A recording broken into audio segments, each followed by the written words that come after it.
Salut tous dans le précieux nom de Jésus-Christ notre Seigneur.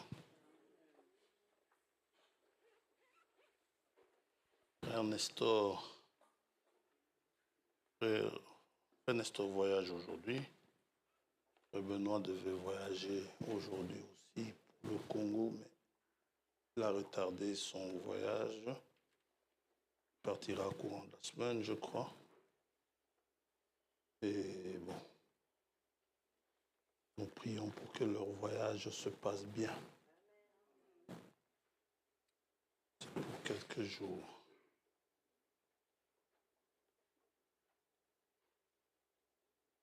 Alors, il y a une agape le 9/6/2025. Je crois que c'est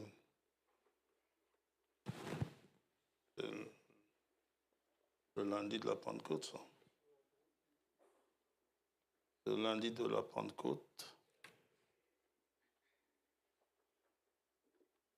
après le culte d'action de grâce.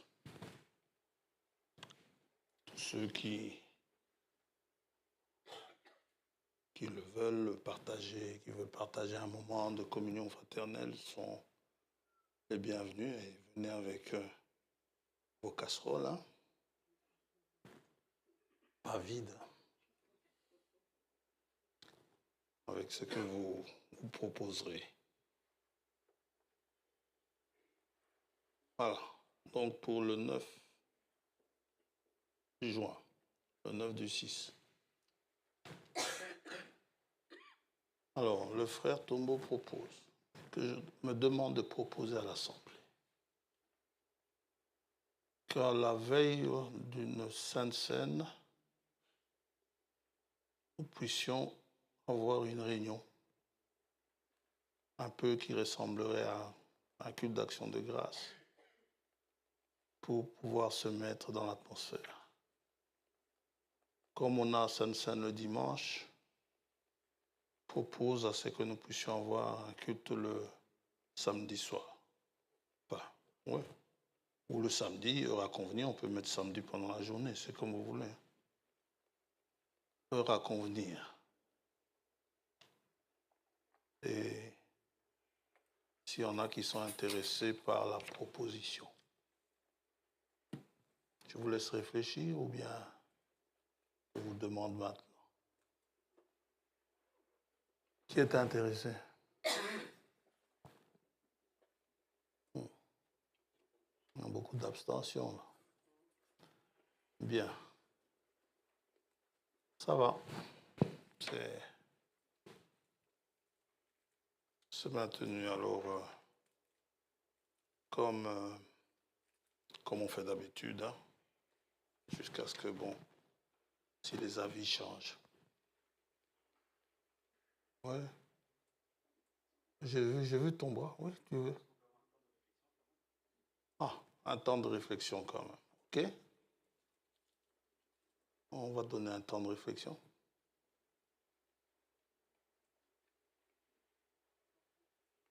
On reposera la question une prochaine fois.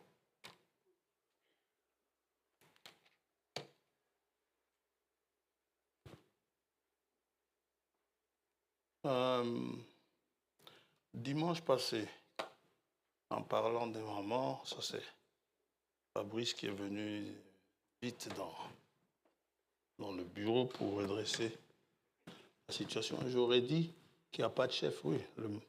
L'homme est le chef de la maison. Hein. C'est ce que dit la Bible. Hein. En fait, moi, j'ai dit chef. Il m'a dit que j'ai dit chef. Je fais confiance. Je n'aime pas me réécouter. C'est que j'ai dû dire chef. C'est pas juste, mais dans mon esprit, c'est supérieur. Ça va? Alors, la femme n'est pas inférieure à l'homme. Elle a autant du prix aux yeux de Dieu que l'homme. Mais bon, mais ce sont deux êtres différents. Justement, ceux qui veulent faire le mélange, ils ont eu hier leur journée. Ils ont fait à grand bruit leur défilé ici à Bruxelles. Et chaque année, il y a de plus en plus de monde à ce défilé. J'entendais à la radio qu'on attendait plus de 180 000 personnes dans la rue pour participer à cette monstruosité.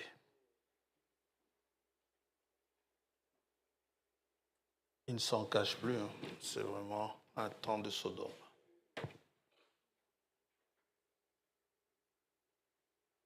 Alors, pour ce qui est du pape, on n'en a pas parlé dimanche passé, on ne s'agite pas. OK? Il y a des citations concernant le pape. Certains se sont agités quand on a eu une vice-présidente aux États-Unis. Et puis finalement, ça n'a pas donné ce qu'eux disaient que ça allait donner. Beaucoup s'étaient agités concernant Billy Paul. Dieu a repris Billy Paul. Los Angeles est toujours là.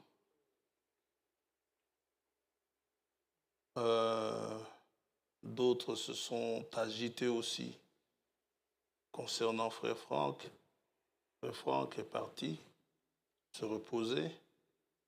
On attend l'enlèvement. Dès qu'on prend un verset, on commence à courir avec, on s'agite. C'est un peu ce que Moïse a fait. Sa maman l'avait enseigné et il voit deux frères israélites se battre. Il se dit c'est le moment. Ce n'est pas quand ce que vous dites que c'est le moment, c'est quand Dieu dit que c'est le moment. Et Moïse s'est trompé également. Il a dû attendre 40 ans. Donc, soyons sobres. Nous croyons tous en la parole de Dieu. Nous croyons aux serviteurs de Dieu. Nous croyons ce que les serviteurs de Dieu nous disent de la part de Dieu. Et nous attendons de la manière que Dieu nous demande de nous attendre à son avènement. Ça va? Et si on ne sait pas très bien, il y a un Saint-Esprit pour cela, pour nous conduire. N'est-ce pas? Nous avons confiance au Saint-Esprit. Nous avons confiance en cette promesse. Le Saint-Esprit nous éclaire. Les élus ne s'agitent pas. Ils sont certains qu'ils seront prévenus. Vous savez, Siméon, il ne s'était pas agité du tout. Il a vieilli, il devenait même quasiment aveugle presque. Et bon, mais Dieu lui avait dit qu'il ne mourrait pas avant de voir le Christ. Il a vu le Christ. Et puis, il a dit maintenant, ton serviteur peut s'en aller en paix. Il a attendu, exact, et il était conduit par le Saint-Esprit. Nous faisons de même, nous les imitons, n'est-ce pas? Puisque eux, ils sont imitateurs de Christ, qui ne faisaient que ce qu'ils voyaient faire au Père. Alors aujourd'hui, je voulais encore prendre une pause. Ça me conduit quand même à enseigner. J'ai évité l'enseignement. J'espère que je ne vais pas m'embrouiller. Je ne vais pas être clair, que je vais être clair quand même, parce que je voudrais juste montrer un aspect des choses, répondre à un certain pourquoi que l'on peut se poser. Avant de répondre à cette question-là, il y a une de mes filles qui m'a posé la question à propos de ce qui se passe à Israël, en Israël. La manière dont Netanyahou est en train de bombarder à tout va la bande de Gaza. Et on nous montre des enfants bombardés, des dépouilles d'enfants, des images parfois insoutenables, difficiles à regarder. Et tout cela venant de la part d'un peuple qui se dit être le peuple de Dieu. Vous savez, ce qui est en train de se passer en Israël, nous devons savoir qu'Israël agit pour le moment sans Saint-Esprit. Il n'y a pas le Saint-Esprit en Israël. L'Église ne bombarde pas. L'Église, notre moyen de combattre, nos armes, nous sont données dans Éphésiens chapitre 6. Et nous nous battons avec ces armes-là. Nous ne lançons pas, nous ne larguons pas des bombes. Nous avons la prière. La prière elle-même est une véritable bombe atomique. Vous voyez? Donc, ça, c'est ce qui se passe en Israël, c'est de la politique. Netanyahou est en train de défendre sa place, son poste. Je ne sais pas si c'est la bonne manière pour récupérer les otages, mais je reste certain que si tout Israël s'était mis en prière pour réclamer ses otages, Dieu aurait fait peur à ses preneurs d'otages pour qu'ils rendent les otages. Je reste certain que Dieu peut faire cela. Pourquoi je le dis? Parce que je vous ai déjà raconté l'histoire d'un ami qui avait cédé son logement à une jeune fille qui venait d'arriver, qui n'avait pas où habiter. Il lui a cédé son logement. Et lui, il terminait ses études et il s'apprêtait à partir. Et il avait bien équipé son appartement, mais c'est avec des choses qu'il devait amener chez lui, en Côte d'Ivoire. Et le jour où il devait maintenant amener ses affaires, mettre ses affaires à Anvers, les amener à Anvers, quand il a voulu commencer à les emballer, il est allé là-bas. D'abord, il a sonné puisqu'il avait cédé les clés et tout. La fille n'était plus là, mais il a pu avoir une autre clé, je crois, du propriétaire, je ne sais plus. Mais ou bien il avait un double. Il est entré, il a trouvé la maison complètement vide. La fille a tout pris, elle est partie s'installer ailleurs. Et on s'était retrouvé dans un bureau d'avocat. Moi, j'étais parti pour mes problèmes de papier. Et il m'a raconté ça. Je lui ai dit, viens à l'Assemblée. Il était venu à l'Assemblée. À l'époque, on allait à Scarbeck, chez frère Roger Godefroy. Ce qu'on a fait, on a expliqué son problème. On a prié. Et lui, il est parti un peu déçu. Il dit, je leur ai expliqué mes problèmes et voilà. La seule chose qu'ils ont, pour qu'on aille parler à la fille, parce que c'était une compatriote à nous. Il y en a qui sont ici, qui étaient là. Eh bien, il est parti et à la réunion suivante, il est revenu avec les yeux écarquillés. La fille lui avait remis avec tremblement toutes ses affaires.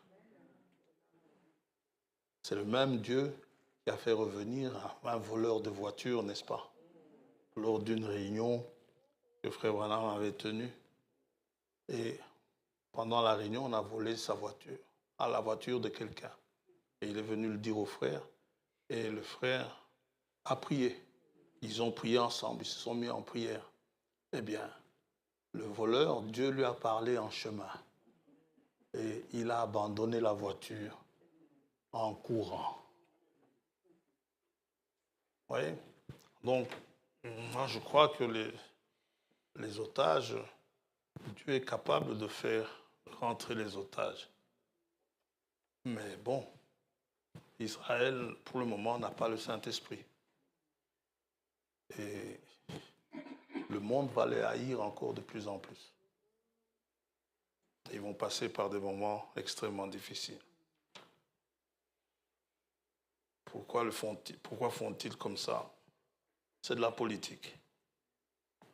La politique a ses problèmes également. Vous savez que la politique, c'est une religion? Regardez seulement comment on divinise parfois les chefs. Danse peureux, on les flatte, on en fait des prophètes ou certains serviteurs de Dieu et consorts, c'est une religion. Mais nous, notre religion, c'est celle de Jésus-Christ. Ça va? Nous allons prier. Que Dieu vous bénisse. Père Céleste, nous avons ce grand privilège ce matin d'être rassemblés en ce lieu que tu nous as donné. Tu as pourvu pour nous de cet endroit et nous t'en remercions.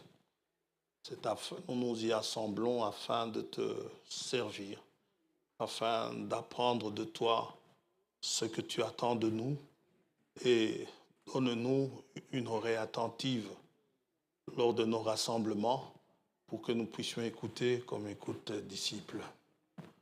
Nous te demandons également pour celui qui parle une langue exercée afin de pouvoir consoler ceux qui ont le cœur abattu, afin de pouvoir encourager ceux qui faiblissent, afin de pouvoir aider ceux qui en ont besoin, tout cela par ta parole.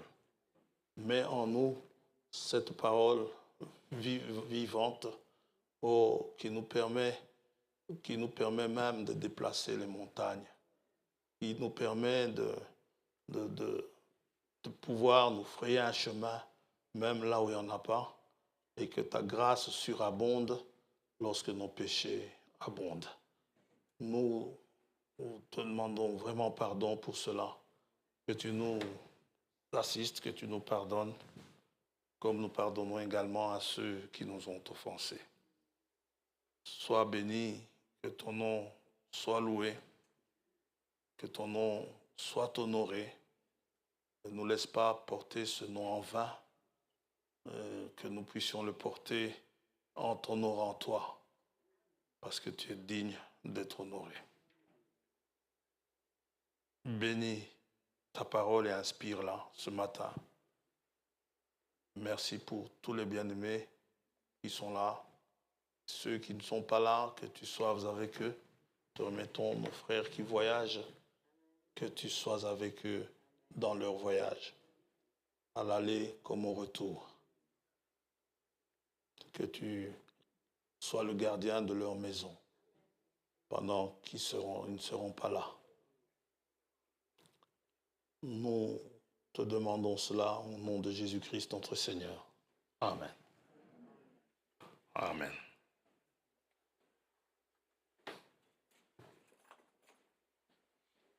Que le Seigneur bénisse. Ouais. Je suis content de voir mon frère jumeau là, le Chambouis. Je l'appelle Chambouis, mais il n'est pas père de jumeaux, mais je l'appelle Chambouis. Et il m'appelle Chambouis aussi. Bien. Dieu te bénisse, mon frère. Nous allons nous lever, nous le lirons dans Matthieu 24.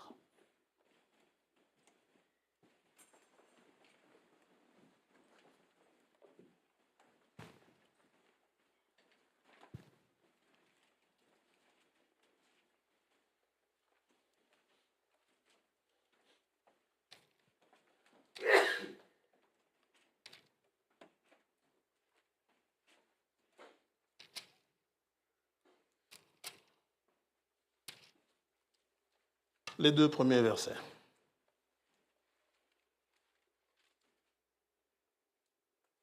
Comme Jésus s'en allait au sortir du temple, ses disciples s'approchèrent pour lui en faire remarquer les constructions. Mais il leur dit, voyez-vous tout cela? Je vous le dis en vérité, il ne restera pas ici pierre sur pierre qui ne soit renversée. Amen. Que le Seigneur bénisse sa parole. Nous allons nous asseoir. Le Seigneur a dû étonner ses disciples en prophétisant la destruction du temple, qui était en fait la maison de l'Éternel. Pour eux, c'était une maison inviolable. Et certainement pour beaucoup d'entre nous, c'est le cas. Nous aussi, nous ne sommes pas peu fiers de cet endroit que Dieu nous a donné.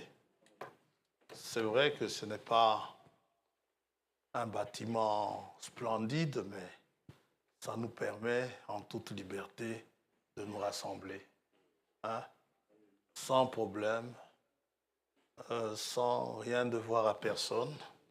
Dieu a pourvu que cet endroit soit le nôtre. Et nous y venons pour nous assembler. Et nous sommes certains d'une chose, si Dieu l'a donné, si Dieu a permis que nous puissions acquérir cet endroit, c'est que certainement il y a de ces enfants qui en ont besoin. Le jour où il n'y aura plus de ces enfants en cet endroit, Dieu pourra laisser faire une expropriation ou même un tremblement de terre qui arrive, qui nous rase cet endroit. Et tant que les enfants de Dieu seront là, eh ben, il peut y avoir un tremblement de terre. Toutes les autres maisons, si solides ou plus solides que la nôtre, puissent être, elles vont peut-être s'écrouler, mais tant que les enfants de Dieu auront besoin de cet endroit, Dieu gardera cet endroit intact.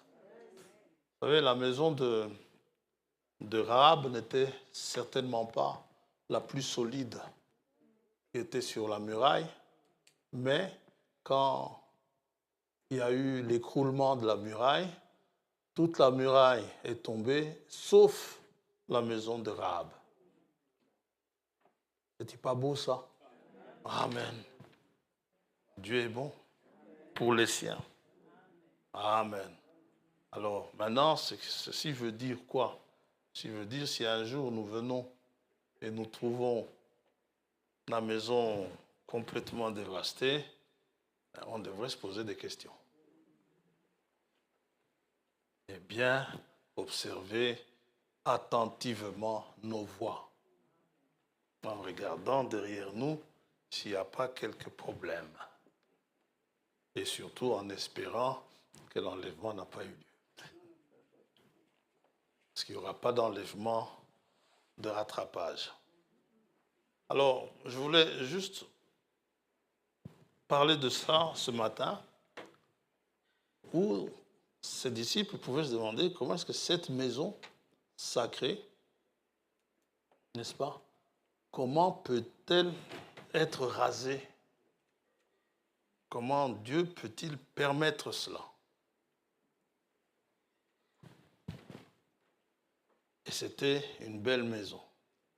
On intitulera le sujet « Il ne restera pas ici pierre sur pierre ». Et pourtant, l'écroulement de ces maisons de l'Éternel, de la maison de l'Éternel, a des antécédents. Il y a eu un temple construit par Salomon, selon le plan que Dieu avait donné. Et le temple construit par Salomon a été détruit sous un roi qui s'appelait Manassé. Ce qui est bizarre avec Manassé, Manassé a été roi à l'âge de 12 ans. Mais qu'à 12 ans, il arrivait quand même à faire ce qui est mal aux yeux de l'Éternel. À 12 ans. Il faut le faire, hein? À 12 ans. 2 Rois 21.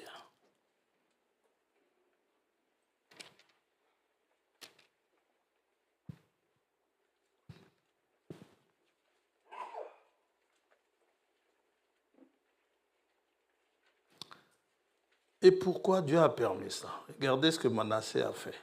Oh, il était peut-être le pire des autres, mais pire que les autres, mais certains avant lui ont commencé déjà à faire ce qui est mal.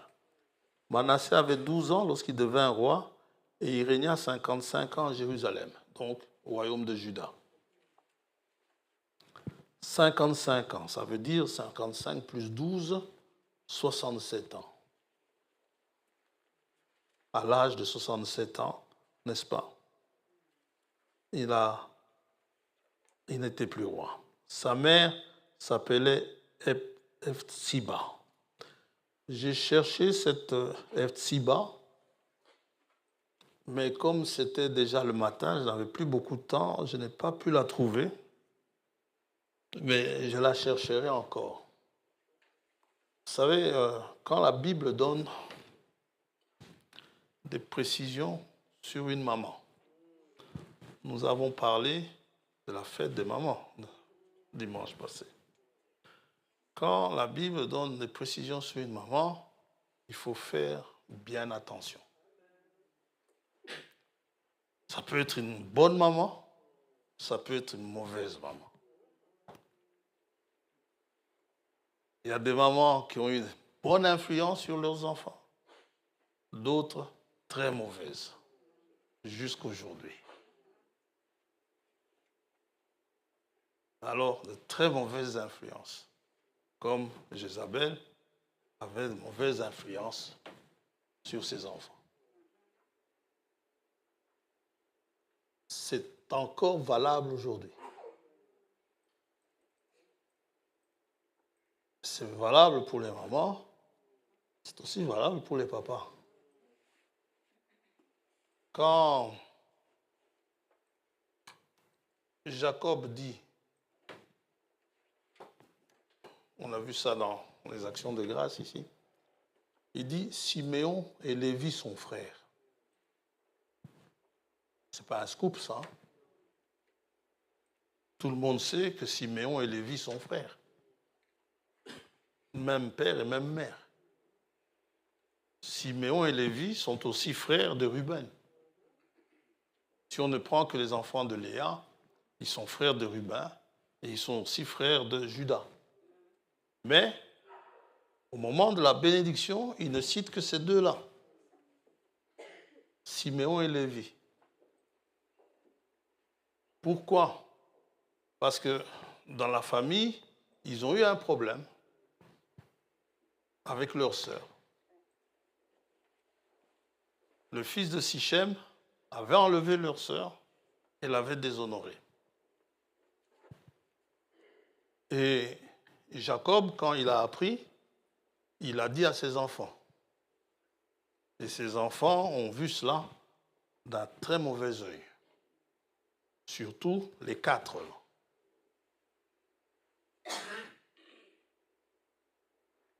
Mais Siméon et Lévi ont été plus loin. À eux deux, ils se sont arrangés pour donner une leçon à Sichem. En tout cas, pour venger leur sœur.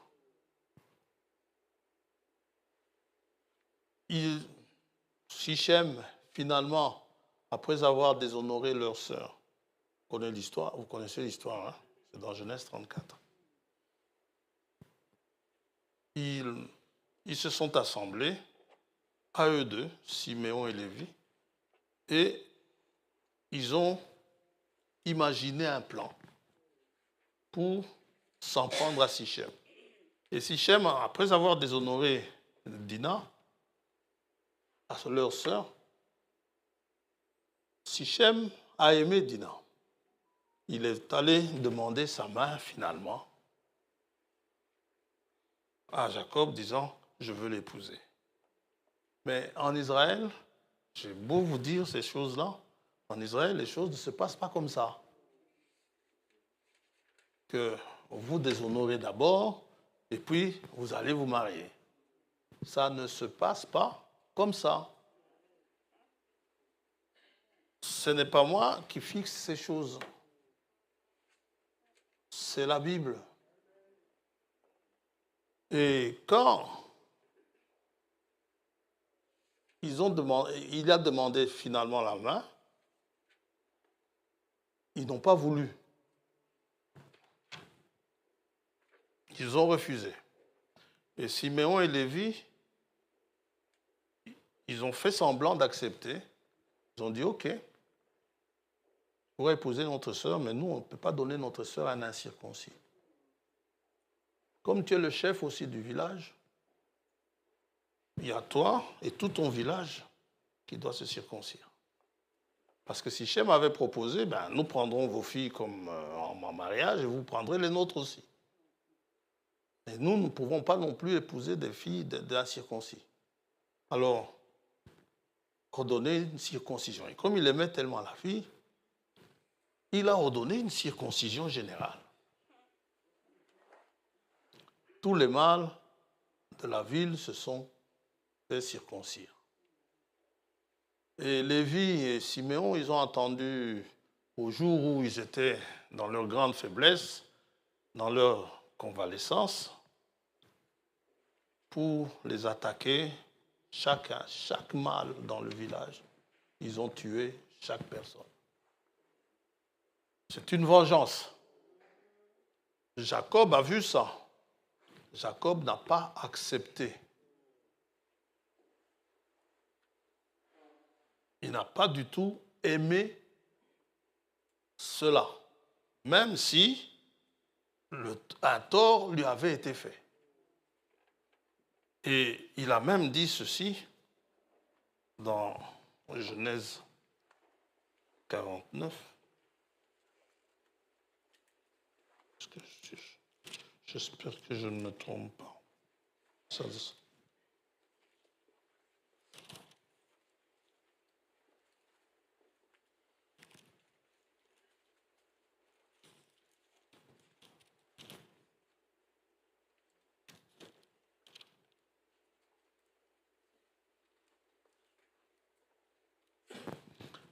Au verset 5, au moment de les bénir, il dit « Siméon et Lévi sont frères. Leurs glaives sont des instruments de violence. Que mon âme n'entre point dans leur conciliabule. » Donc, ils refusent d'être participants de ça. Que mon esprit ne s'unisse point à leur assemblée quand ils se rassemblent. Car dans leur colère, ils ont tué des hommes, et dans leur méchanceté, ils ont coupé les jarrets des taureaux. Il va maudire leur colère. Il ne va pas maudire ses enfants, mais il va maudire leur colère. Maudite soit leur colère, car elle est violente. Et leur fureur, car elle est cruelle. Un papa poule, vous savez ce qu'il aurait fait? Il aurait dit, oh, que mes enfants soient bénis. Quand votre fils ou votre fille fait quelque chose de mal, dites-le lui. Qu'il soit d'accord ou pas, vous ne regardez pas à ça. Vous serez toujours son papa, vous serez toujours sa maman. Montrez-lui le bon chemin. Il dit, leur colère, maudite soit leur colère car elle est violente, et leur fureur car elle est cruelle. J'ai parlé de ça avec Frère Nestor hier. Je les séparerai dans Jacob. Ils croyaient tous les deux, en un même Dieu. Mais pour ce qui est de s'assembler, il dit, je vais les séparer dans Jacob. Ce qui fait, ils ne s'assembleront peut-être pas dans la même assemblée, mais ils adoreront toujours le même Dieu. Je dis au frère Nestor, tant que quelqu'un ne va pas dans le monde, il n'y a pas de problème. Mais c'est Dieu qui fait ça parce que leur assemblée donne quelque chose de mauvais. Quand ils s'assemblent d'eux, c'est mauvais. Ça peut donner de la haine, ça peut donner des sentiments bizarres, des relations qui ne sont pas des relations d'enfants de Dieu, alors autant les séparer. Et Dieu met les Lévites autour de son temple, et Siméon est là-bas avec Judas. Ouais. C'est Dieu qui fait ça. Quand Paul et Barnabas se sont séparés, c'était à dessein.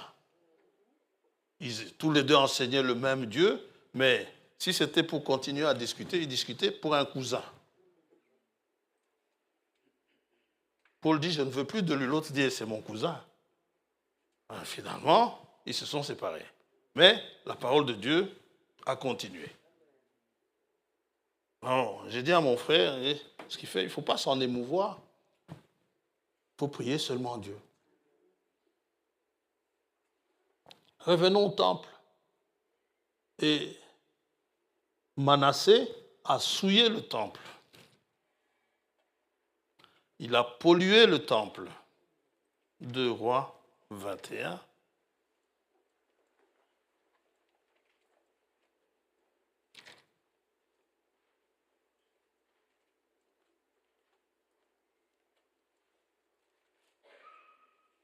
Tout ça pour parler de Hephzibah.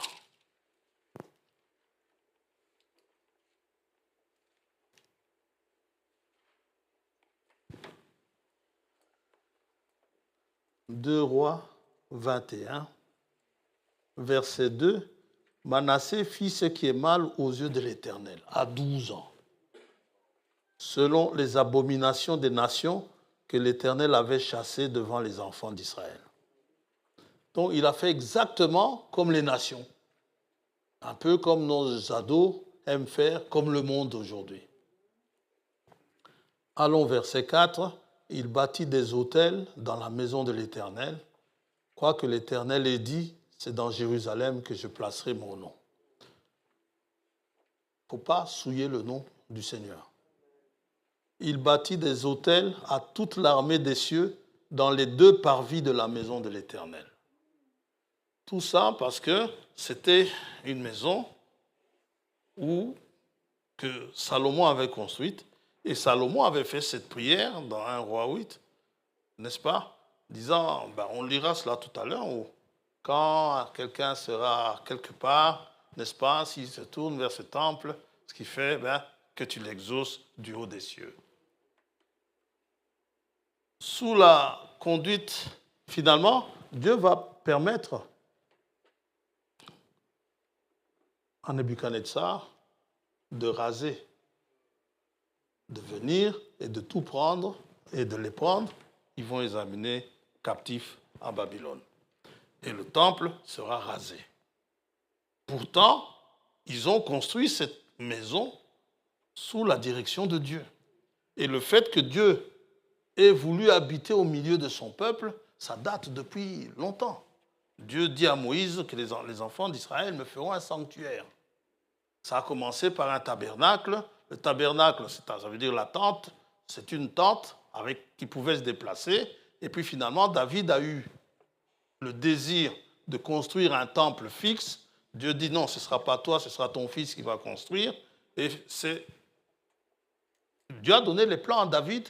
David a pris les plans, il les a donnés à Salomon. Et Salomon a fait construire le temple. Et le temple a été construit. Et Salomon a prié. Et Dieu a exaucé cette prière. Jonas, dans le ventre du poisson, il s'est tourné, je ne sais pas comment il a fait dans le ventre du poisson, mais il s'est tourné vers le temple et Dieu l'a écouté. Dieu a écouté sa prière. Oui. Alors, ce temple étant détruit,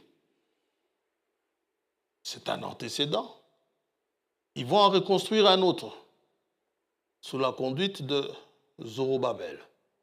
Le jour où on parlera des temples, je vous le dirai, le roi Zorobabel et de Josué le sacrificateur, le souverain sacrificateur.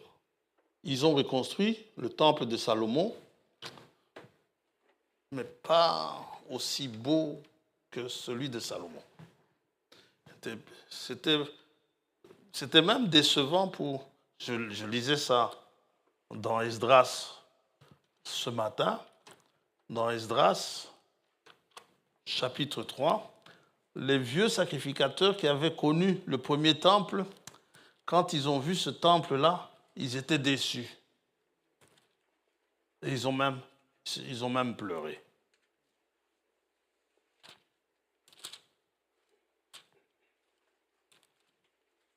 Esdras, chapitre 3, verset 12. Mais, vous pouvez lire au-dessus, hein. Mais plusieurs des sacrificateurs et des lévites et des chefs de famille âgés qui avaient vu la première maison, donc le premier temple, pleuraient à grand bruit pendant qu'on posait sous leurs yeux les fondements de cette maison. Beaucoup d'autres faisaient éclater leur joie par des cris, en sorte qu'on ne pouvait distinguer le bruit des cris de joie. Les jeunes, eux, ils se contentaient de ça, ils étaient joyeux. Le bruit des cris de joie, du bruit des pleurs parmi le peuple, car le peuple poussait de grands cris dont le son s'entendait au loin. L'église de Dieu est une église vivante. On l'entend hurler, on l'entend crier. Ce n'est pas une église qui reste là comme dans un cimetière. C'est une église qui bouge. C'est une église qui loue son Dieu. Yes. Il ne faut pas que quand les gens passent là-bas sur le trottoir, qu'ils s'imaginent que c'est un bâtiment froid ici. Il faut qu'ils sentent que c'est chaud ici.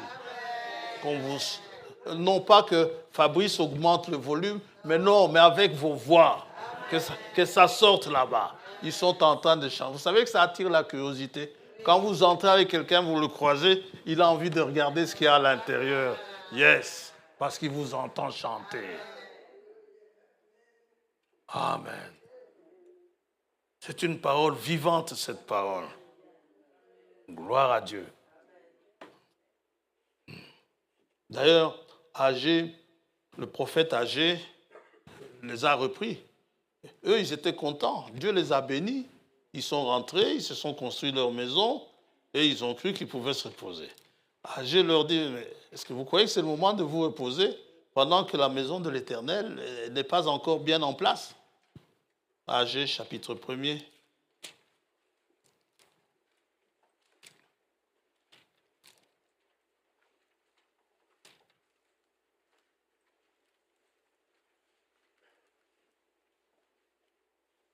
Agé, c'est après Sophonie.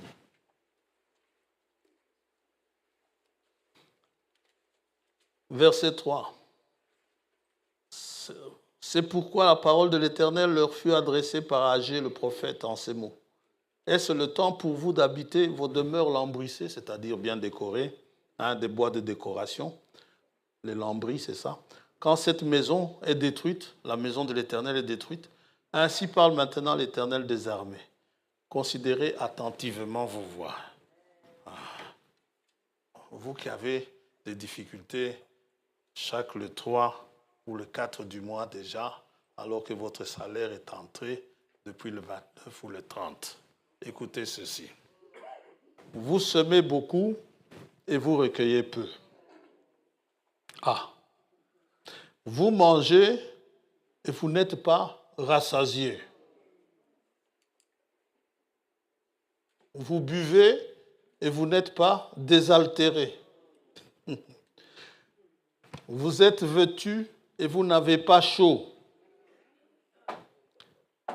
Le salaire, votre salaire, c'est pour ça que j'ai dit, vous qui touchez le 29 ou je ne sais pas moi, ou le 30, le salaire de celui qui est à gage tombe dans un sac percé.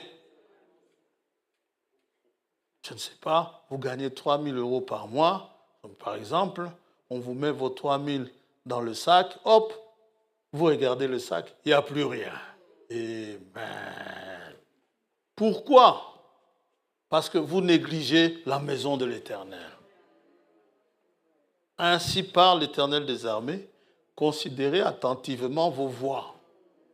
Montez sur la montagne, apportez du bois et bâtissez la maison. J'en aurai de la joie et je serai glorifié, dit l'Éternel. Quand vous avez eu votre boulot, vous comptiez sur beaucoup, Et voici, vous avez eu peu. On dit amen à ça. Vous l'avez rentré chez vous, mais Dieu dit, c'est moi. J'ai soufflé dessus. Amen. Gloire à Dieu. Pourquoi j'ai fait ça? Dit l'Éternel des armées. À cause de ma maison qui est détruite, Tandis que vous vous empressez, chacun pour sa maison. C'est pourquoi les cieux vous ont refusé la rosée. On crie sécheresse, c'est le printemps le plus sec depuis 50 ans, depuis 1976. Il paraît. Le printemps que nous avons. Il ne pleut pas. Les agriculteurs veulent la pluie. Et quand il va pleuvoir, ils vont dire « il pleut trop ». Le monde n'est pas content. Dieu dit au monde « considérez vos voies ». C'est normal que ça soit s'il fasse sec, avec vos gay pride que vous avez fait hier. C'est pourquoi les cieux vous ont refusé la rosée et la terre a refusé ses produits.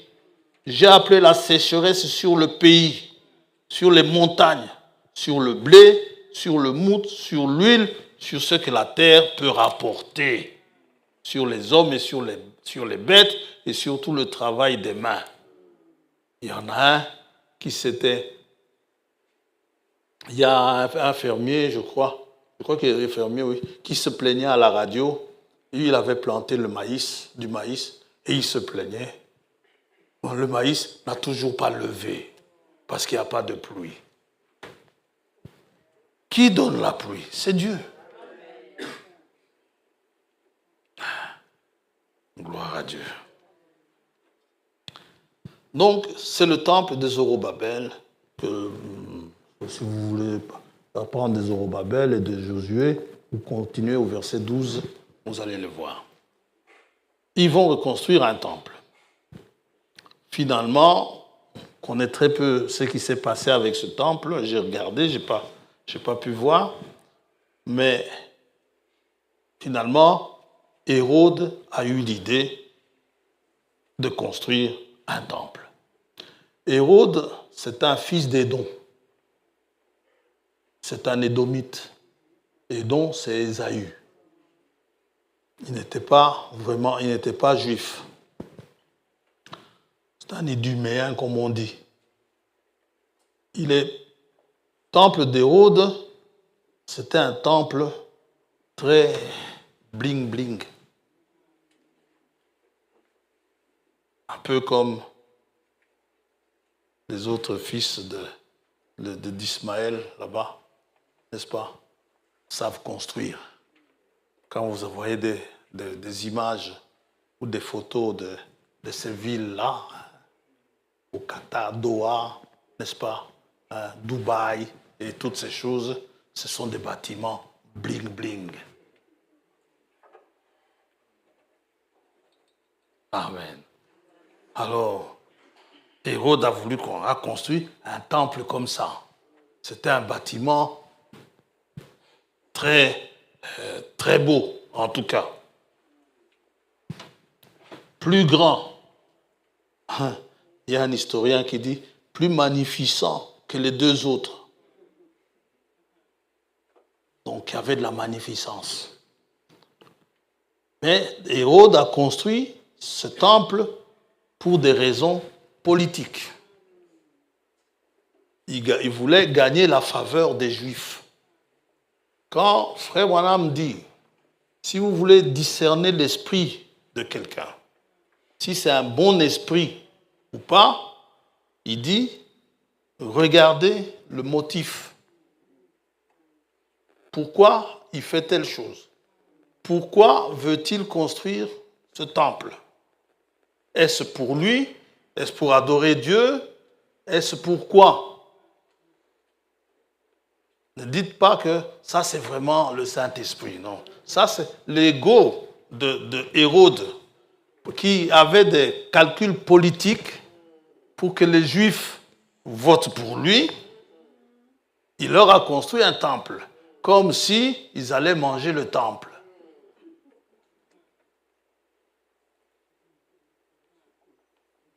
Et regardez aussi l'objectif de la personne. Abraham dit, même si le geste est bon, mais si l'objectif est mauvais, c'est un mauvais esprit.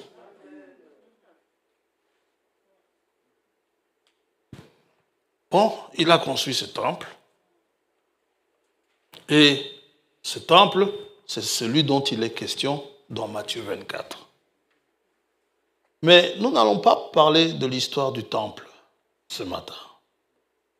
Mais juste pour savoir que le temple avait un rôle central dans la vie rituelle, dans les rituels, dans les cultes des enfants d'Israël. Un rôle primordial, très important. La prière, où l'on voit Pierre et Jean, n'est-ce pas, aller au temple pour prier. N'est-ce pas? Dans Actes, chapitre 3, verset 1er. Pierre et Jean montaient ensemble au temple à l'heure de la prière, c'était la 9e heure. C'est au temple qu'on offrait des sacrifices. L'autel des sacrifices se trouvait là. Les Juifs, pendant les grandes fêtes que l'Éternel avait instituées, les Juifs devaient tous aller à Jérusalem. Parce que le temple était construit à Jérusalem. Et les 3 grandes fêtes, enfin, normalement il y en a 7, mais il y en a 3 qui ressortent, qu'on connaît plus facilement. C'est la Pâque, la Pentecôte et les tabernacles, où ils devaient, 3 fois par an, ils devaient se rendre au temple. À la Pâque, à la Pentecôte, tous les mâles en tout cas, les femmes n'étaient pas obligées.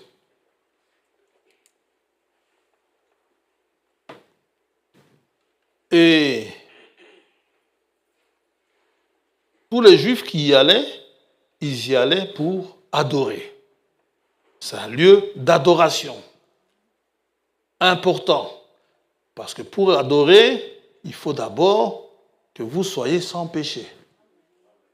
Pour que vos péchés soient effacés, il y avait un rituel à faire. Tout homme étant pécheur. Et on devait apporter son animal, n'est-ce pas, son sacrifice pour se faire pardonner les péchés par Dieu. Alors, détruire le temple, c'était détruire le seul lieu d'adoration que Dieu acceptait. Il n'avait pas l'autorisation d'aller sacrifier ailleurs. Pour sacrifier, ils devaient se rendre à Jérusalem avec leur animal. Et pour ce qui est du temple d'Hérode, pour peut-être ceux qui habitaient loin, ils trouvaient embêtant d'amener leur animal, leur brebis, depuis chez eux jusqu'à Jérusalem, afin de le sacrifier. Eh bien, ils ont eu la facilité, n'est-ce pas, que quelqu'un avait eu une idée, entre guillemets, géniale, un jour de venir vendre ses brebis, n'est-ce pas, au temple, hein, et tous ceux qui avaient besoin d'un sacrifice, eh bien, ils venaient avec l'argent, ils achetaient la brebis ou le taureau, je ne sais pas ce qu'ils avaient besoin comme animal, un pigeon pour les pauvres, et il amenait au sacrificateur, et le sacrificateur amenait l'animal, il l'égorgeait d'abord, et puis sur l'autel, selon les lois du sacrifice. Et quand ça marche pour un, qu'est-ce qui se passe? Tout le monde veut faire le même commerce, n'est-ce pas? C'est pas pour rien qu'à Matongé, vous savez, plein de promesses africaines, n'est-ce pas? Parce qu'il y en a un qui a eu un jour l'idée, ça a marché, un autre est venu à côté, ça a marché, et puis finalement, il n'y a que ça. Vous vous faites concurrence comme jusqu'à épuisement. Dès que quelqu'un fait une chose qui marche, tout le monde le fait. Il n'y a pas que Matongé, hein? Nos amis d'en face, ils font la même chose. Hein? Rien qu'en descendant l'avenue Willemans ici, vous allez voir, il y en a plein. Ils se font concurrence. Et ils vendent quasiment tous la même chose. Parce que ça marche. Et il y a des quartiers où ça ne marche pas. Alors, comme ça a marché, ce qui fait beaucoup ont commencé à venir avec leurs affaires au temple pour vendre. C'est là où dans Jean chapitre 2, Jésus va les chasser. Il va les chasser. Jean chapitre 2.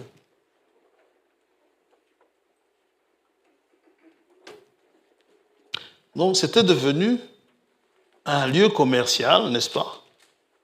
Un peu comme la rue du Brabant.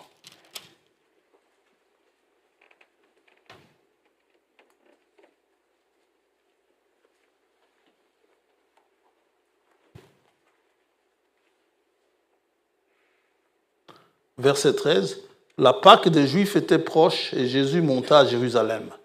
Il trouva dans le temple les vendeurs de bœufs, de brebis et de pigeons et les changeurs assis. On amène ce tas d'animaux dans le parvis. Un animal, quand vous les entassez quelque part, ça laisse des traces, hein? Et ça ne sent pas nécessairement bon. Et vous allez adorer dans des endroits pareils. Mais tant que ça rapporte, eh bien, il y en a qui s'en fichent. Ils le font quand même. Il trouva dans le temple les vendeurs de bœufs, de brebis et de pigeons et les changeurs assis. C'est pour ça que il nous est interdit de vendre et d'acheter à l'assemblée.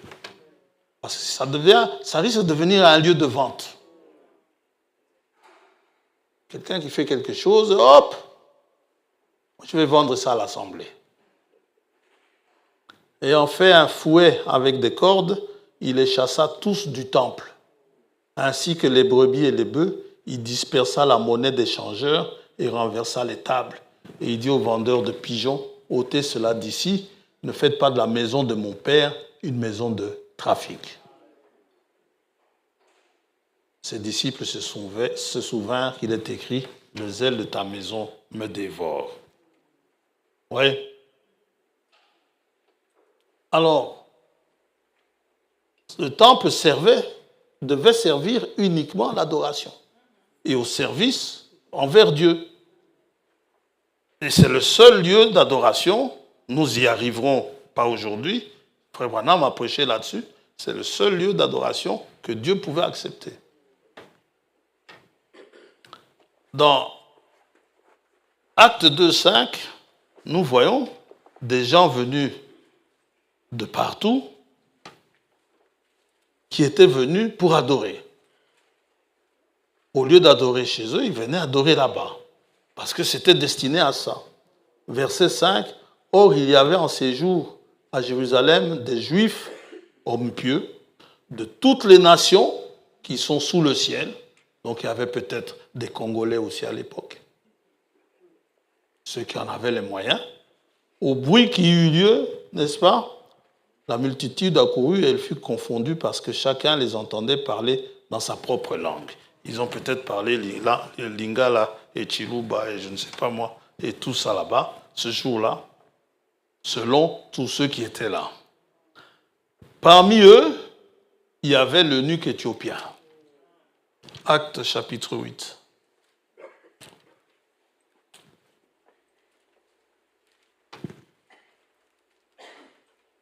Pourquoi as-tu quitté ton Éthiopie lointaine? Acte chapitre 8, verset 26. Un ange du Seigneur s'adressant à Philippe lui dit, « Lève-toi et va du côté du Midi, sur le chemin qui descend de Jérusalem à Gaza, le chemin qui est désert. » Il se leva et partit.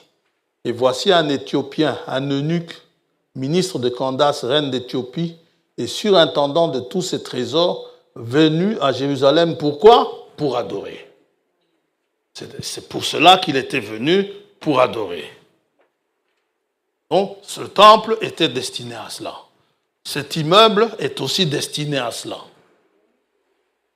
Ce n'est pas prévu pour y faire de la Java ici. Ici, nous venons pour adorer Dieu. Et nous ne faisons pas n'importe quoi. C'est un endroit que nous respectons. Même quand vous êtes seul dans la salle, vous vous promenez toujours de manière respectueuse en cet endroit.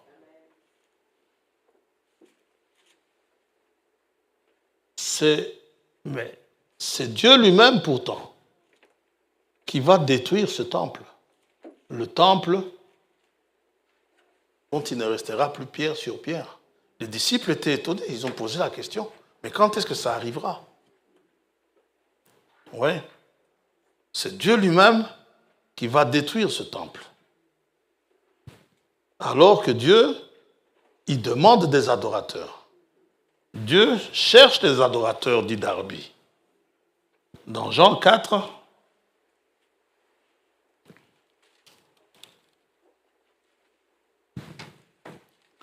verset 22,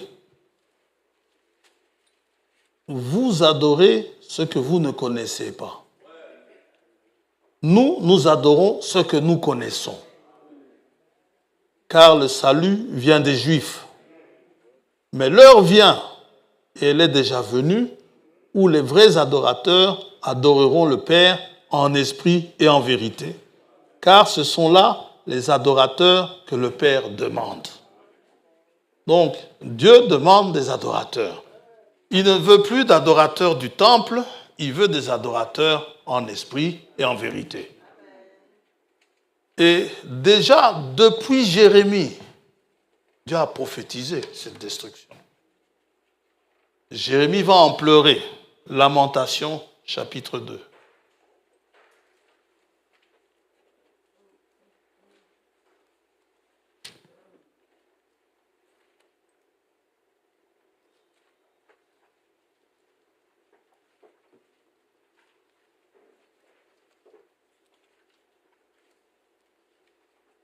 Le verset 1er nous annonce la couleur. Et quoi? Le verset 1er. Et quoi? Le Seigneur, dans sa colère, a couvert de nuages la fille de Sion. Il a précipité du ciel sur la terre la magnificence d'Israël. Il ne s'est pas souvenu de son marchepied au jour de sa colère. Vous pouvez lire la suite, mais passons, allons verset 5. Le Seigneur a été comme un ennemi. Il a dévoré Israël, il a dévoré tous ses palais, tous les palais d'Israël. Il a détruit ses forteresses, il a rempli la fille de Juda de plaintes et de gémissements. Il a forcé sa clôture comme celle d'un jardin. Il a détruit le lieu de son assemblée. Amen. L'Éternel a fait oublier en Sion les fêtes et les sabbats, et le sabbat. Oublié. Et dans sa violente colère, il a rejeté le roi et le sacrificateur. Le Seigneur a dédaigné son autel, repoussé son sanctuaire. Il a livré entre les mains de l'ennemi les murs des palais de Sion. Les cris ont retenti dans la maison de l'Éternel comme en un jour de fête. Oui. Et en détruisant le temple, Dieu privait ainsi Israël de toute possibilité d'offrir des sacrifices qui lui soient agréables. Il n'y avait plus moyen de lui offrir des sacrifices agréables. Et ce temple, quand il va être détruit,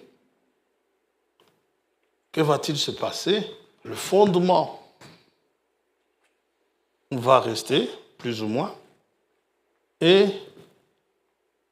les 4 côtés du fondement vont demeurer, et le fondement, le côté ouest, c'est ce que vous appelez le mur des lamentations. Aujourd'hui, là où les Juifs, n'ayant plus la possibilité d'aller offrir des sacrifices au temple, ils vont pleurer, n'est-ce pas, au mur de lamentation. Et certains viennent avec leurs requêtes, ils prennent ça, ils plient, ils mettent ça dans les trous du mur pour que Dieu lise leurs requêtes. Ils sont dans une situation triste. Pendant que vous, aujourd'hui, vous n'avez pas besoin d'aller jusqu'à Jérusalem, n'est-ce pas? De prendre votre requête, de la plier et d'aller jusqu'au mur de lamentation et y glisser la feuille.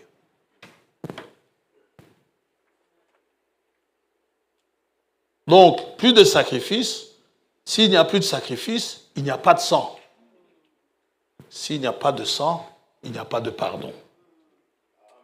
Hébreux chapitre 9.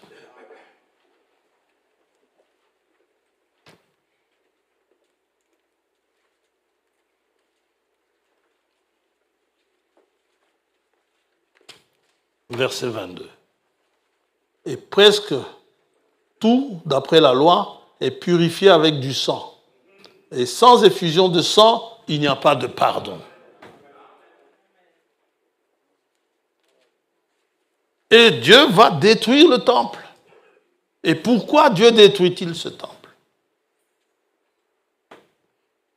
Vous allez me dire parce que les Juifs l'ont rejeté. Non, ça n'a rien à voir. Ce n'est pas pour ça. Il a d'abord commencé par déchirer le voile. La destruction du temple a commencé par le voile, à la mort du Seigneur. Matthieu 27.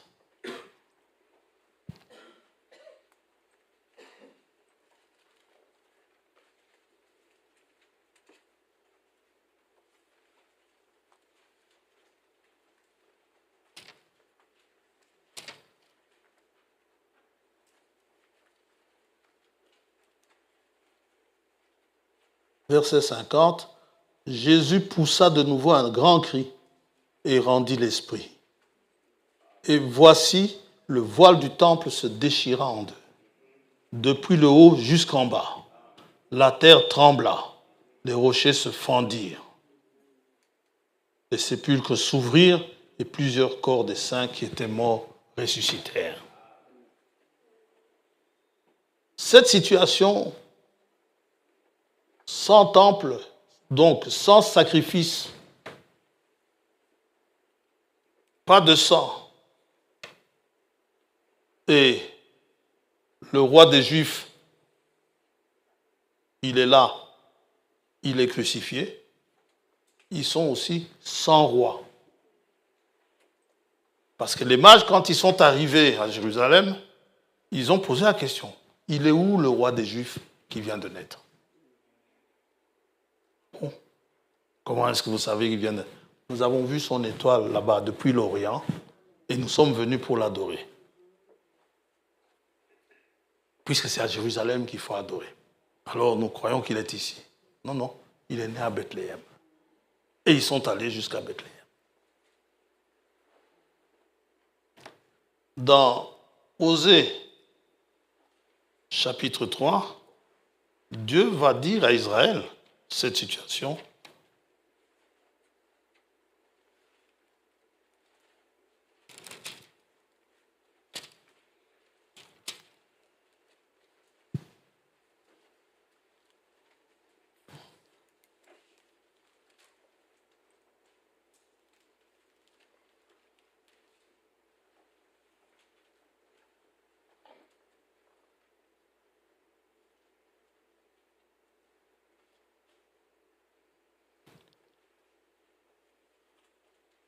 Verset 1er, l'Éternel me dit, va encore et aime une femme aimée d'un amant et adultère. C'était une prostituée. Aime-la comme l'Éternel aime les enfants d'Israël. Cette femme adultère, elle est exactement comme Israël vis-à-vis de Dieu. C'est-à-dire allant toujours vers d'autres dieux, qui se tournent vers d'autres dieux et qui aiment les gâteaux des raisins. Je l'achetai pour 15 cycles d'argent, un homère et demi d'orge. On peut calculer le cycle d'argent, mais on n'y est pas. Et je lui dis, reste longtemps pour moi, ne te livre pas à la prostitution, ne sois à aucun homme, et je serai de même envers toi. Car les enfants resteront longtemps sans roi, sans chef, sans sacrifice, sans statut, sans éphod, donc plus de sacrificateurs, et sans téraphim. Après cela, les enfants d'Israël reviendront, ils chercheront l'Éternel, leur Dieu, et David, leur roi, et ils tressailleront à la vue de l'Éternel et de sa bonté dans la suite des temps. Donc il faut attendre dans la suite des temps ce qui va arriver. Alors, pourquoi vont-ils rester sans roi, sans chef, sans sacrifice? C'est parce qu'ils n'ont plus besoin, vous non plus, nous non plus aujourd'hui, nous n'avons plus besoin d'aller offrir un sacrifice à Jérusalem. Le sacrifice que Dieu demandait, parce que les sacrifices qu'on offrait dans le temple, c'était des sacrifices que je l'offrais aujourd'hui, et puis après, quand je partais, j'étais sûr, si j'étais toujours encore en vie, j'étais sûr de revenir encore l'année prochaine, encore pour quasiment les mêmes péchés. Pour demander pardon pour les mêmes péchés. Maintenant, le sacrifice qui a été fait, c'est le sacrifice d'un agneau, de l'agneau qui ôte le péché du monde. C'est-à-dire, le sacrifice tel qu'il le fait, ce sacrifice a ce pouvoir de prendre définitivement vos péchés sur lui et de les amener au loin. Oui. Et jusque même dans la mer de l'oubli, jusqu'à ce que Dieu oublie. C'est ce sacrifice de Jésus-Christ qui fait que sa vie, la vie qu'il a donnée, cette vie, elle devient votre vie. Une vie agréable. Agréable à Dieu. Et votre vie étant sur lui, lui il est allé enterrer cette vie-là, n'est-ce pas? Quand il est parti dans les profondeurs. Et quand étant ressuscité, il est revenu sous la forme du Saint-Esprit pour nous donner cette vie-là, la vie qui était en lui. Et désormais, et les Juifs et nous n'avons plus besoin de temple. C'est inutile. Le temple est devenu inutile. Mais les Juifs qui l'ont rejeté ne savent pas ça.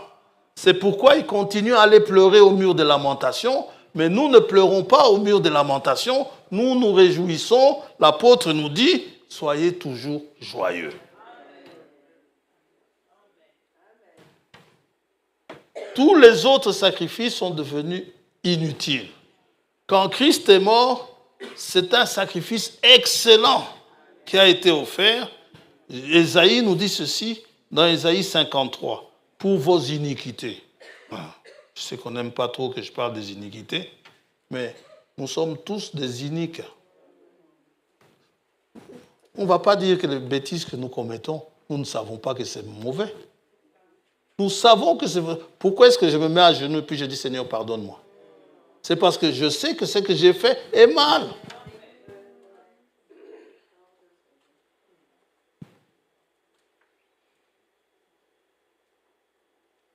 Verset 10.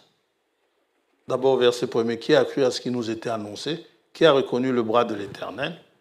Verset 10. Il a plu à l'Éternel de le briser par la souffrance. Après avoir livré sa vie en sacrifice, dites amen à ça, pour le péché, il verra une postérité et prolongera ses jours, et l'œuvre de l'Éternel prospérera entre ses mains. À cause du travail de son âme, il rassasiera ses regards. Par sa connaissance, mon serviteur juste justifiera beaucoup d'hommes et il se chargera de leurs iniquités. Donc, je n'ai plus besoin d'un taureau ou d'un bouc, ni d'un sacrificateur qui est lui-même pécheur. Désormais, la question m'a été posée hier par téléphone, n'est-ce pas? Comment est-ce que ça se passait dans l'Ancien Testament? Dans l'Ancien Testament, ça se passait de père en fils sous un sacerdoce lévitique. Aujourd'hui, le sacerdoce a changé. Nous n'avons plus comme souverain sacrificateur le papa Aaron, mais nous avons comme souverain sacrificateur Jésus-Christ lui-même. Non pas selon l'ordre de Lévi, non, pas cet ordre-là, parce que là, il faut être de la tribu des Lévites. Ici, c'est un sacerdoce selon l'ordre de Melchisédek. Où notre sacrificateur à nous est un sacrificateur selon le sacerdoce de Melchisédek. Et lui, il est dans le temple. Il est maintenant, non pas dans le temple, il est, parce que Jean, quand il est parti dans Apocalypse, vous pouvez lire ça dans Apocalypse 21, Jean, quand il est monté au ciel, Jean a regardé, il a dit, je n'ai pas vu de temple. Mais il est parti dans la présence de Dieu. Et il est monté avec son sang. Quand il est ressuscité, il n'était pas encore monté avec son sang. Et Marie, lorsqu'elle est venue, elle voulait venir le toucher, elle a dit non, non, ne me touche pas. Ne me touche pas, je ne suis pas encore parti chez mon père. Oui, c'est quand il est monté, lorsqu'il a mis ce sang qu'il a versé, il l'a mis sur le propitiatoire, que maintenant il pouvait revenir, Thomas pouvait le toucher plus tard, après, mais il fallait d'abord qu'il monte chez le Père.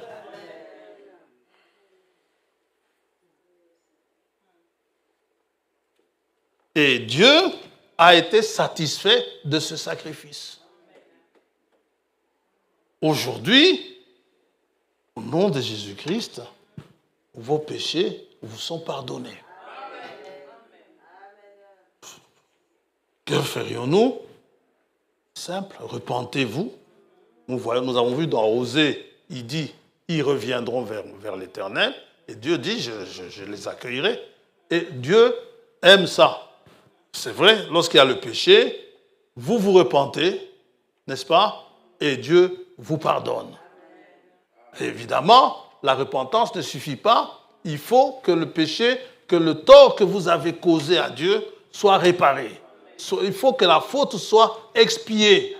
Et que cette faute, une fois expiée, eh bien, qu'est-ce que Dieu fait? Il cherche qui peut faire cette expiation, qui peut réparer cela. Parce que pour réparer, vous savez, si vous prenez ma voiture, vous me la remettez, Frère François, pardonne-moi de l'avoir prise sans te le dire, je vais vous pardonner, il n'y a pas de problème. Vous la prenez, vous y allez, puis paf, il y a un crash. Pardonne-moi, je peux vous pardonner. Mais ça ne suffit pas. Il faut la réparer quand même, cette voiture. Parce que le péché a causé du tort à Dieu. Et quand vous faites du tort, il faut une réparation. Pour apaiser la personne à qui on a causé du tort. Maintenant, cette expiation, cette réparation-là, le prix que Dieu a fixé, Christ l'a payé. Pour ce qui est de votre péché envers Dieu, Christ a payé le prix. Maintenant, Jésus dit, quand le Père vous pardonne, vous aussi vous pardonnez à ceux qui vous ont offensés. Maintenant, ceux qui vous ont offensés, ils ont aussi, si par leur offense, ils vous ont causé du tort, vous devez réparer ce tort. À moins que lui vous dise, non, ça suffira comme ça. On s'est bien compris?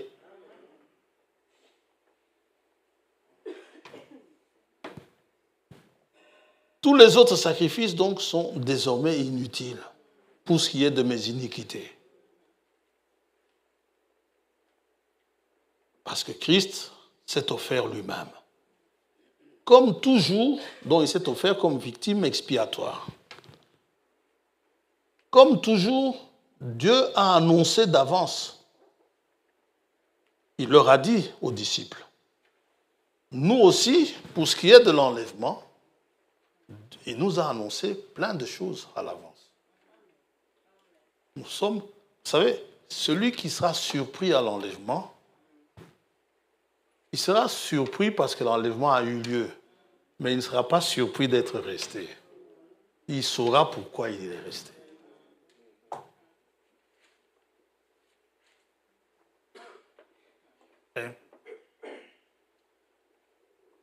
Pour ce qui est du temple, Jésus-Christ a prévenu. Il a dit, il ne restera pas pierre sur pierre. Ça, c'est déjà une chose. Alors, les disciples ont demandé, quand est-ce que cela arrivera? Il va leur expliquer quand cela arrivera. Et à un moment donné, il dit, vous savez, au verset 15 dans Matthieu 24, c'est pourquoi, lorsque vous verrez l'abomination de la désolation, dont a parlé le prophète Daniel, établi en lieu saint, lorsque on va raser ce temple, et dans le lieu saint, sur le lieu saint, on va même construire une mosquée, que celui qui lit fasse attention.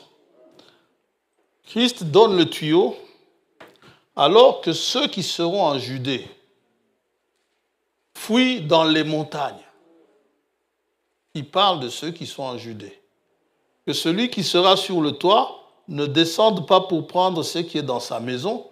Ne descendez pas disant, je vais aller prendre mon téléphone que j'ai laissé à la maison. Parce que, vous savez, les téléphones, c'est comme des petits dieux. Il y a des gens qui ne savent plus vivre sans téléphone. Le téléphone doit être là. On a beau dire, heureusement qu'ils ont changé la technologie.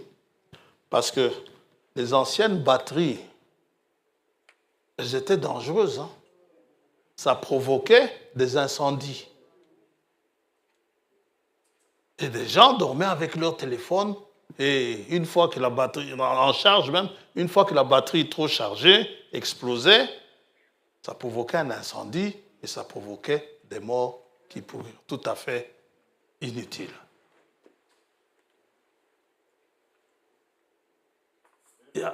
Vous voyez des gens qui peuvent, en sortant, ils peuvent oublier la clé de leur maison, mais pas leur téléphone. C'est quelque chose d'incroyable. Moi, quand je suis à la maison, j'en vois sortir, ils partent, et puis après, quand ils arrivent, ils frappent à la porte. Ou bien, quand vous n'entendez pas, au moment où ils frappent à la porte, ils vous téléphonent. Donc, ils sont sortis sans leur clé, mais ils sont sortis avec leur téléphone. Ça ne s'oublie pas, un téléphone. C'est incroyable. Ils sont dans la salle de bain avec leur téléphone.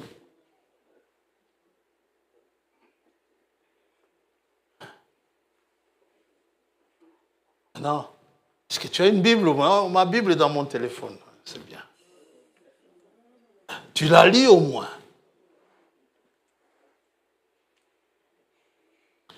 On continue. Donc, il dit que ceux qui sont en Judée fuient dans les montagnes. Vous savez que les zélotes, ceux qu'on appelait les zélotes, c'était des gens très zélés, qui aimaient Dieu, qui s'appelaient zélotes. Ils ont combattu les Romains. Quand ils se sont révoltés, les Romains, c'était l'armée la plus puissante à l'époque, et les Romains ont massacré les Juifs. Mais les zélotes, croyant que ça c'est par superstition, certainement, croyant qu'ils ont cru que s'ils allaient dans le temple,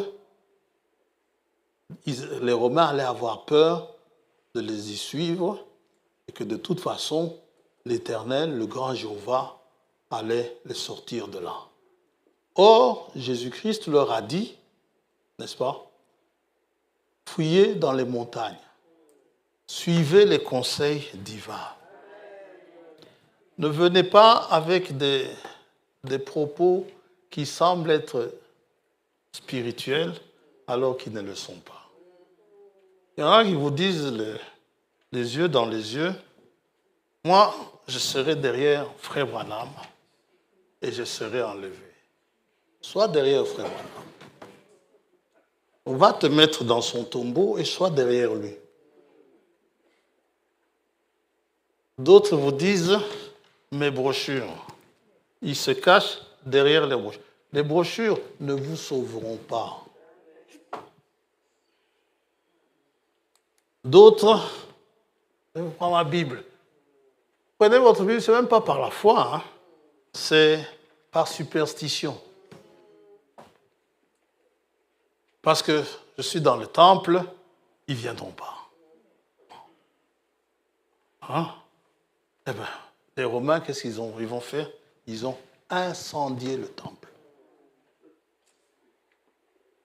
Et c'était un massacre. Et puis ils vont pleurer, vous allez pleurer, hein, Dieu nous a lâchés. Dieu ne vous a pas lâchés, il vous a prévenu. Ceux qui ont suivi le conseil du Seigneur, ils ont eu la vie sauve. Ceux qui ont fui dans les montagnes. Alors, pour ce qui est de l'enlèvement, pour que vous ne soyez pas pris au dépourvu, Jésus a dit, hein, celles qui étaient prêtes, ce sont celles qui sont entrées dans la salle des noces. Il faut être prêt. Vous êtes vierge, d'accord. Vous n'avez été chez aucun autre Dieu, d'accord. Votre Dieu, c'est Jésus-Christ, d'accord. Mais ne soyez pas folle. Soyez sages.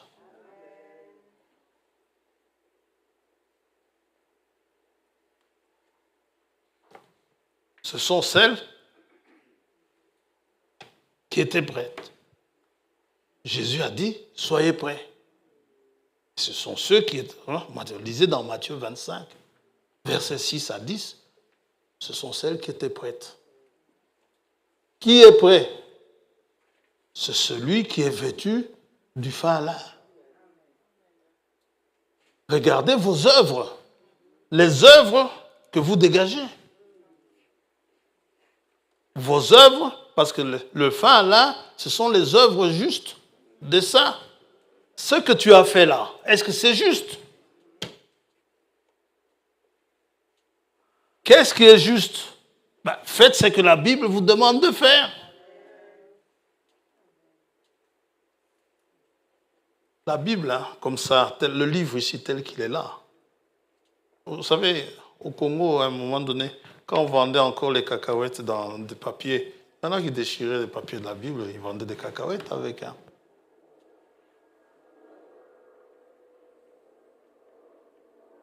C'est pas le papier. Les brochures, c'est pas le papier, c'est la vie.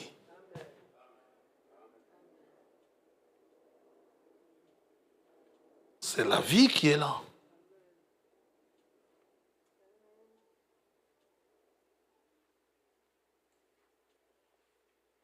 Et on va terminer. Et Dieu a donc permis que ce temple soit détruit parce que Dieu n'a plus besoin de ce temple-là pour y habiter. Le temple dont Dieu a besoin, le sanctuaire dont Dieu a besoin, c'est un temple qui n'est pas fait de main d'homme. Temple fait de main d'homme, aussi beau qu'il peut paraître, il est absolument inutile aujourd'hui. C'est quoi le temple qu'Agé dit que vous négligez? Si maintenant Agé vient aujourd'hui pour notre temps, et votre salaire tombe dans un sac percé, eh bien, vous êtes le temple du Dieu vivant. C'est pas moi qui le dis, c'est Paul. 2 Corinthiens 6. Maintenant, dans ce temple du Dieu vivant, dans Corinthiens 6, il dit le temple du Saint-Esprit. Le Saint-Esprit ne viendra pas cohabiter avec votre téléphone. D'ailleurs, votre téléphone vous dit plus de bêtises que de bonnes choses. Si c'est votre téléphone qui est dans votre cœur, sachez que Dieu ne cohabite. Il n'y a aucune mesure entre Bélial et Dieu. Dans 2 Corinthiens 6,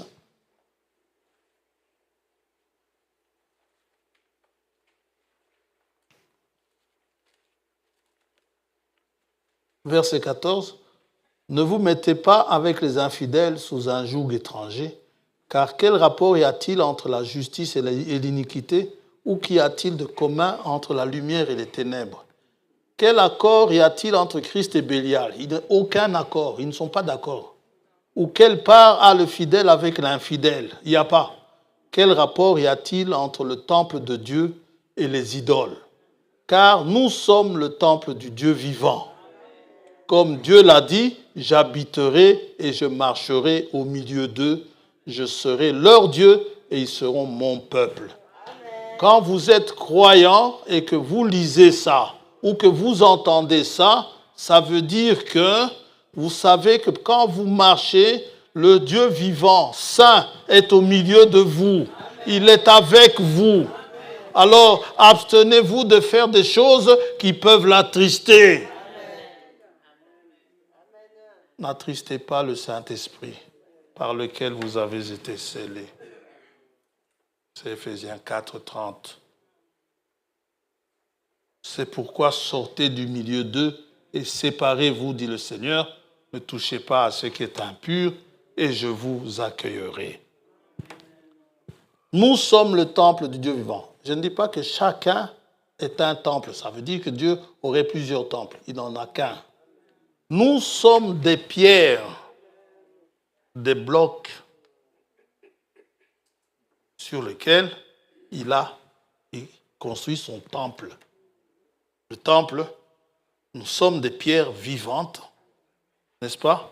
Et ainsi, les sacrifices, comme dans un temple, c'est au temple qu'on offrait des sacrifices, Dieu demande des sacrifices spirituels. De 1 Pierre chapitre 2, et on va s'arrêter là.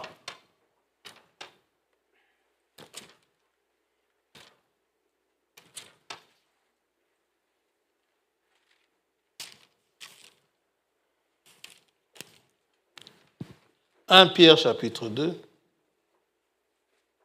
verset 4. Approchez-vous de lui, pierre vivante. Lui, il est pierre vivante. Et si vous allez plus loin, vous allez voir lui, il est la pierre principale. Mais on n'ira pas plus loin.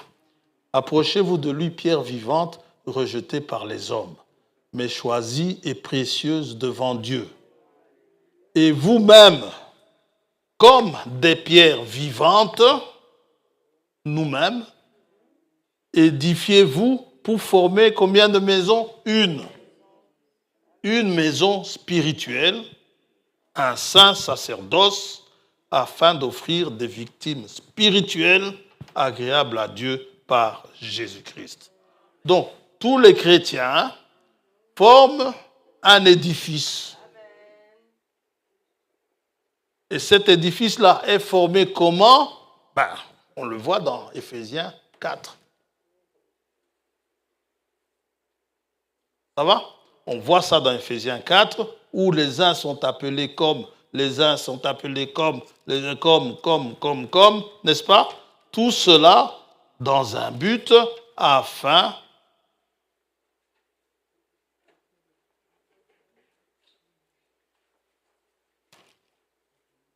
de former un édifice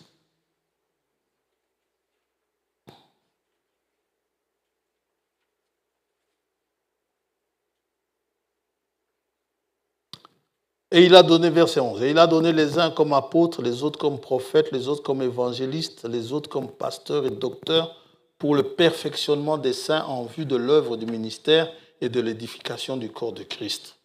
Ils viendront toujours avec la parole de Dieu.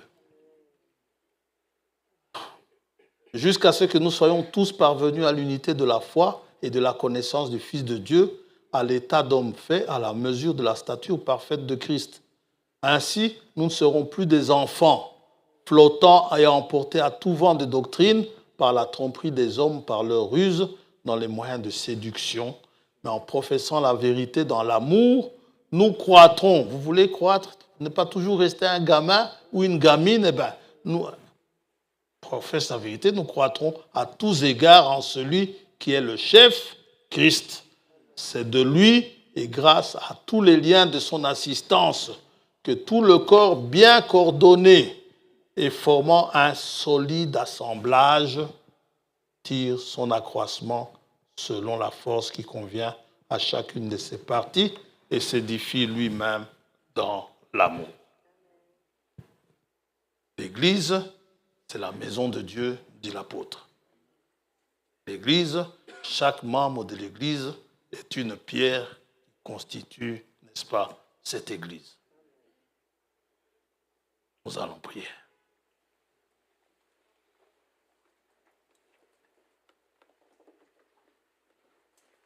Le prophète Agé nous demande, Dieu nous demande par le prophète, de bien considérer nos voies. Puissions-nous un peu les considérer. Pourquoi est-ce que certaines choses ne vont pas? Parce que, il donne la réponse, parce que vous avez, peut-être, vous négligez la maison de Dieu.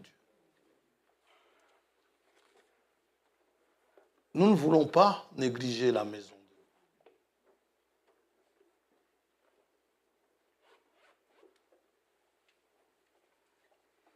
Nous voulons nous en préoccuper comme David s'en est préoccupé. Quand Dieu l'a installé, quand Dieu l'a sorti des pâturages, David a regardé, il a dit, oula, moi j'habite une belle maison, bien lambrissée, l'arche de l'Éternel, elle va encore de tente en tente, de lieu en lieu. Il faut que je lui construise un édifice solide. Préoccupons-nous un peu en tant que temple du Saint-Esprit, de la maison de Dieu en nous.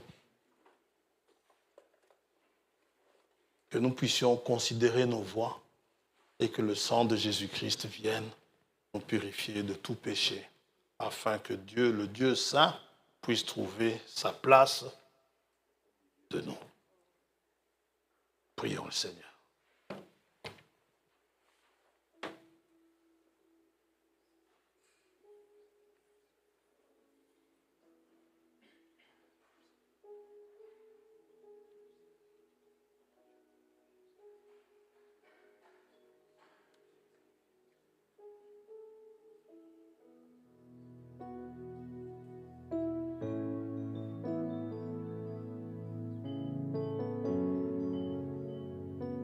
Seigneur Dieu, comprenons pourquoi le temple a été détruit. Ce temple construit par Hérode, ça ne répondait pas tout à fait à ce que toi tu attendais. Ce n'est pas ce temple-là, de ce temple-là que tu parlais. Et tu parlais d'un autre temple. Jésus-Christ a dit de lui, le temple de son corps. Détruisez ce temple et en 3 jours, je le rebâtirai.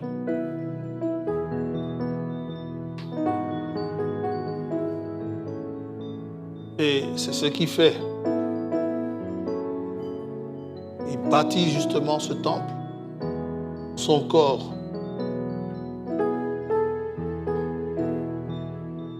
Alors, on l'avait détruit, mais il est ressuscité. Il est vivant parmi nous. Et par sa parole toute puissante, nous lie les uns les autres comme des pierres vivantes, de telle manière que nous formions la maison du Seigneur. Et le Seigneur lui-même se trouve au milieu de nous. Tu reçoives l'adoration par nos cantiques spirituels. Que tu reçoives la louange. Nos prières, notre service,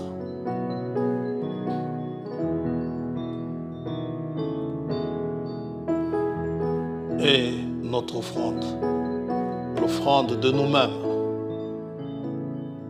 de notre être tout entier, corps, âme, esprit. Que tu reçoives entre tes mains. Nous voulons nous préoccuper de ta maison, ô Dieu. Nous voulons nous en inquiéter afin que tu sois à l'aise, que ces impuretés n'y soient plus.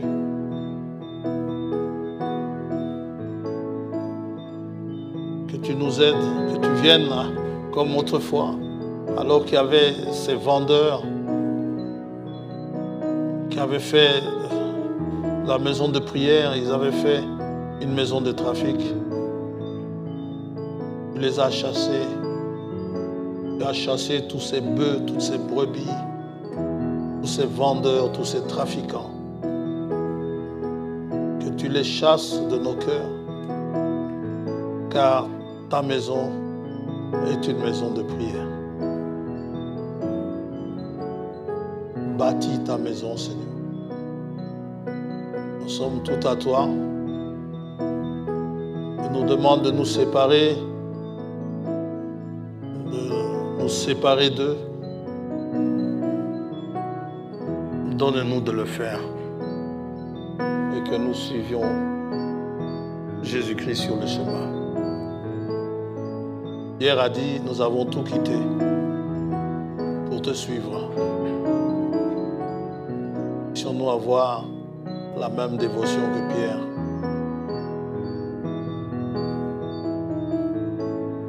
Merci encore pour ce jour, merci pour ta parole. Tu es celui qui prévient, qui avertit les tiens. Et nous t'en sommes reconnaissants. Merci pour ce jour, le souffle de vie que tu nous as donné. Que tu sois avec tes enfants. Que tu nous raccompagnes. Et si tu tardes à venir, nous attendons à toi pour nos prochaines réunions. Afin de te rendre la gloire qui te revient, l'honneur qui te revient, de proclamer la louange de ton saint nom.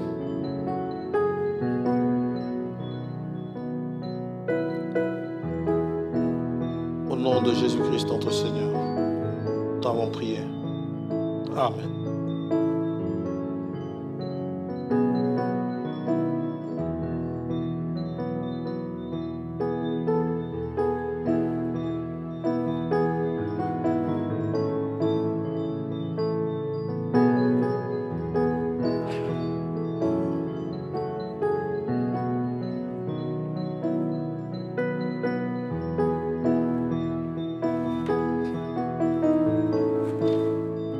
Dieu vous bénisse.